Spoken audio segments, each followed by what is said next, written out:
Imagine that you are getting a job as a park ranger on the night shift. You will not have a phone, internet access. You will not be able to contact the rescue service or call someone close to you. All you have is a computer, a cup of coffee, and a bunch of paper reports that you need to check throughout the night. And it would be one thing if it was a simple night without any incidents.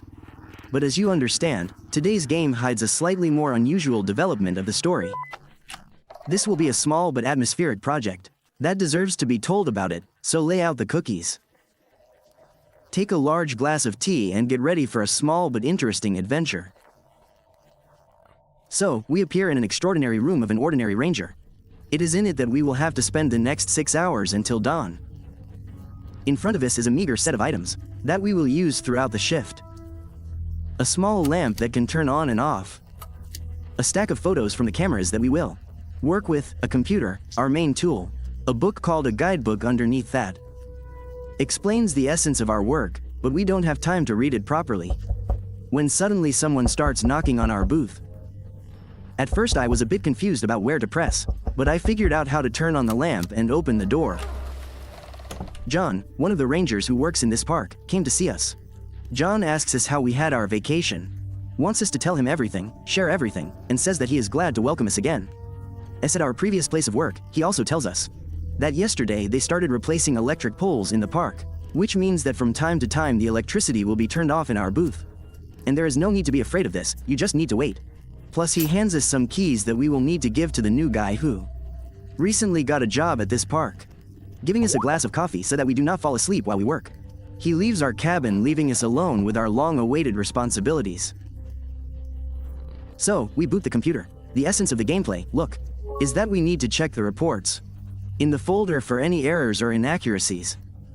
And if the file turns out to be defective, then we must destroy it in the shredder, which is on the left side of the table.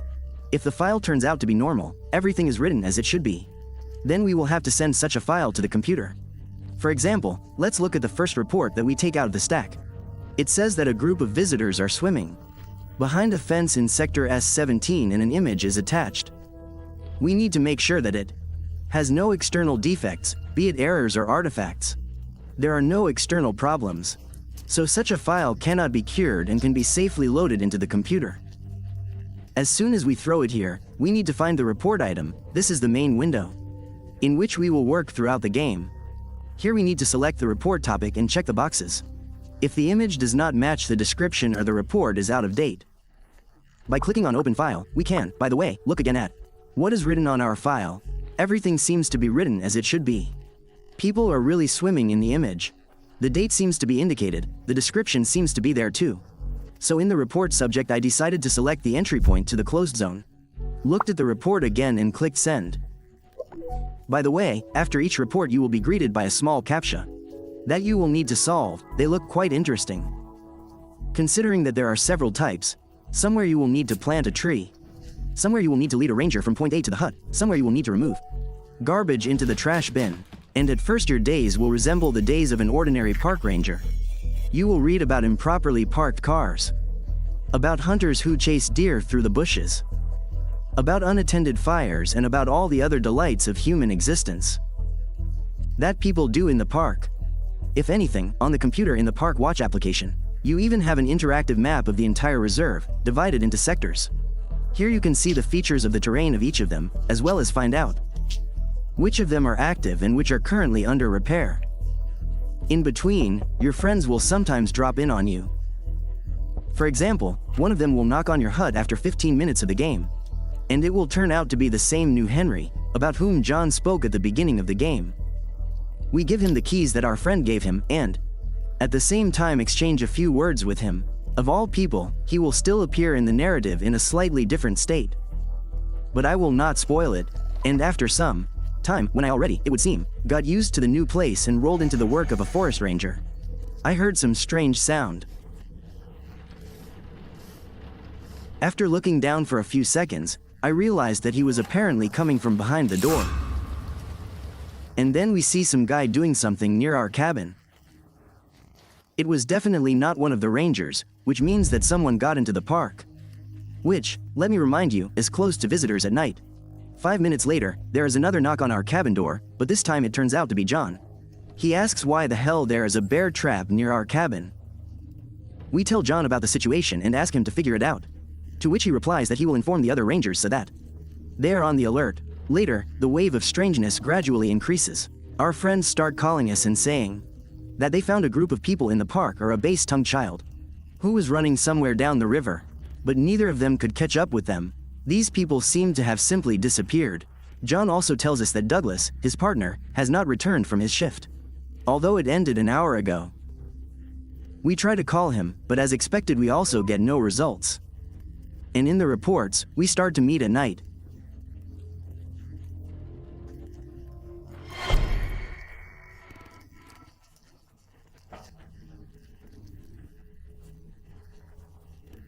We try to call someone, but no one picks up the phone. At such moments it becomes especially creepy, because it becomes unclear what to expect next from the reports lying on our table. He is close, be vigilant, that here is the first devilry that is hunting us. The Renjars at the moment continue not to answer us, and the desktop on the computer after this moment has changed a little. I hope you remember what picture was here in the past. A few moments before this, there was gaslight in our hut. Decided to look into our house. The very ranger who disappeared an hour ago. Douglas is the oldest hunter, who has been working in the park for more than 40 years. When asked why he did not answer, he said that he met a big bear in the park and his flashlight was also unexpected. Turned off right away. He told us a story that 25 years ago exactly the same events happened in the park as today. Everything seemed strange. Silhouettes of people were visible among the trees, who disappeared or turned out to be shadows of trees or bushes when approaching. That same night, the murder of the previous caretaker, who was sitting in our house, was committed. Yes, 25 years ago the ranger was killed in our place, and it was not an illusion. After the death, the caretaker's body from like a snake, made some sounds and even tried to crawl to the door. Despite the fact that it was already dead, what happened then no one knows. But the park management hushed up this matter and did not tell anyone about it.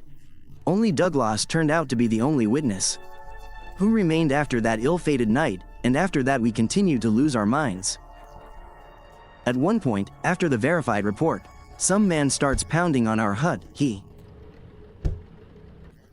reacted to any attempts to drive him away and did not even move. When I opened the door, he just stood there and pounded. Checking the reports, where corpses were already in full swing, was accompanied by interference, a computer breakdown, everything was cracking at the seams. And the main character was gradually starting to go crazy. Later, John contacts us, but says that he also sees monsters in the distance and hears the screams of other rangers. Immediately gives us a hint that somewhere in our reports lies the heart of the anomaly, yes, which we need to find and destroy it, and this is currently our main goal. But after that, guests come to us. But there is no electricity to check. We turn on the flashlight. Something is here. I try to find it, but nothing works. I do not see. It is something rushing from side to side. Along the silhouette, it is some kind of black mess with red eyes. But I do not see it. At one point it knocks the flashlight out of our hands. We are left without light.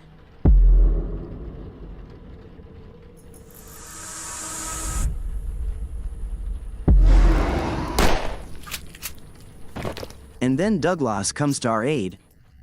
He admits that he has been killing these creatures in the forest for 40 years and that we cannot make noise, because these creatures are very good. After which he leaves to help Henry, who is currently locked in a hut surrounded by several creatures. There is no time to waste. Now we are on the home stretch to get to the epicenter of the anomaly. Our task is, at all costs, to continue to pull out reports, regardless of what content they carry. The reports have almost lost any meaning, and many of them are either glitched files that break our computer, or information about some missing girls disappeared a long time ago. Some pencils with children's drawings will appear on your desktop, on which a man is drawn standing hand in hand with a monster. Files will appear on your computer that somehow reveal the lore of the game. For example, there will be photographs of those very creatures that hunt people or clippings from 20-year-old magazines, which say that the previous caretaker actually committed suicide and was not killed. And this, as we now understand, is just an attempt to hush up the matter on the part of the leadership, while other Golians will send you back in time, where you will suddenly be able to see Caroline again. Remember how you communicated with her when all this nightmare did not happen yet. Caroline sincerely worries about us, and it becomes clear that there really was some kind of relationship between them. But before we have time to get attached to her enough to talk, the hallucination passes, and we again find ourselves in a world full of nightmares.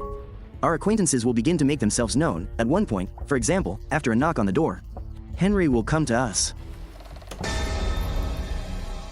All bloody and stinking, he says that we must accept his deal, and this is the only way to make sure that he does not kill us. Apparently Henry met him and somehow miraculously managed to survive.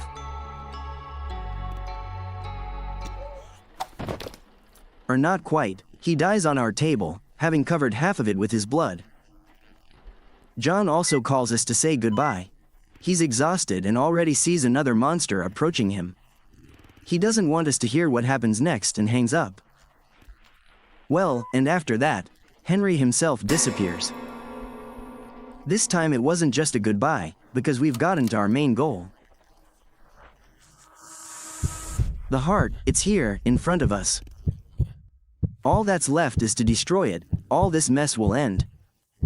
But we're not allowed to do it. Instead, a huge creature appears on the screen and starts talking to us. And he tells us that people have shown no respect for the forests for many years, destroyed nature, polluted everything around them, that our reports are just a tiny glimpse of the destruction that our species brings, and that we do not see it.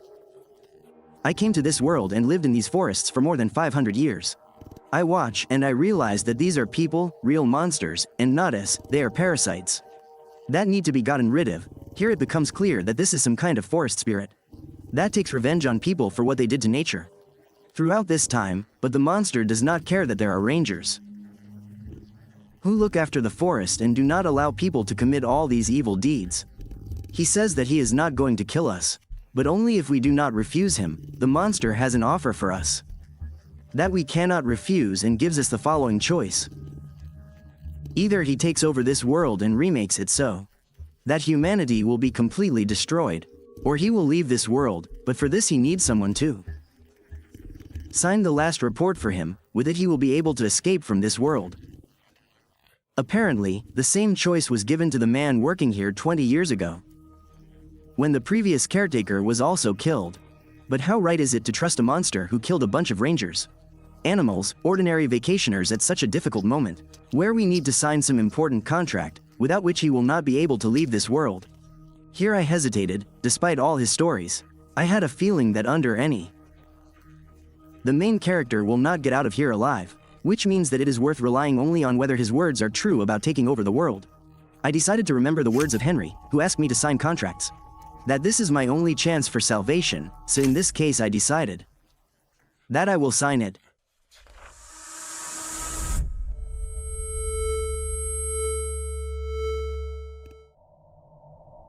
We find ourselves in some kind of oblivion. It looks like our work area, but located in some kind of abyss. But then a certain figure appears in front of us, who says that, unfortunately, we managed to get out, and that he had a drop of hope that we would escape. The voice tells us that we are in a void on the edge of the human world, and the name of the creature in front of us is Mendex, who was also a man. Having entered the void, you cease to be completely alive. That is, our body remains in our world, but our mind ended up here. Without the help of someone from our world, it is impossible to get out of here. And then after several questions, it turns out that this is the same worker who died in our place 25 years ago, whose body crawled like a snake, despite the fact that he himself was dead. Which means that then he also signed the contract that this monster offered him. As a result of this, he ended up locked in this reality. Then a small cutscene begins. In it they show us Mendex at the same time they show us. In this reality we look exactly like this, at the end. He tells us to go with him and hands us, apparently, another report that we need to sign. We throw our gaze to the side and see a kind of gap in space, in which one person is standing. We turn back and accept Mendig's invitation. He says he will help us cross the void, promises that they will be able to find a way out of this abyss together. Promises.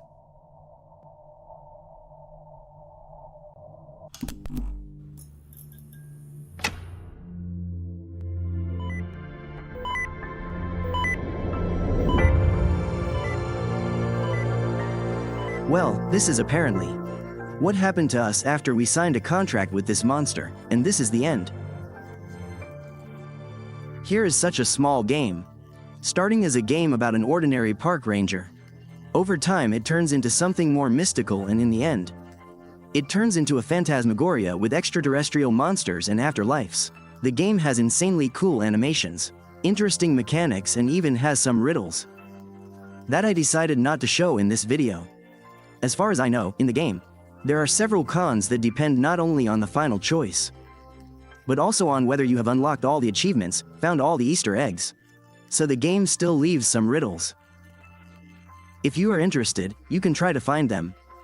Well, my content for you for today is exhausted. I'm glad you've watched this far, and I'll be even happier if you leave your opinion on the game or the channel in the comments below. But I'll digress for now.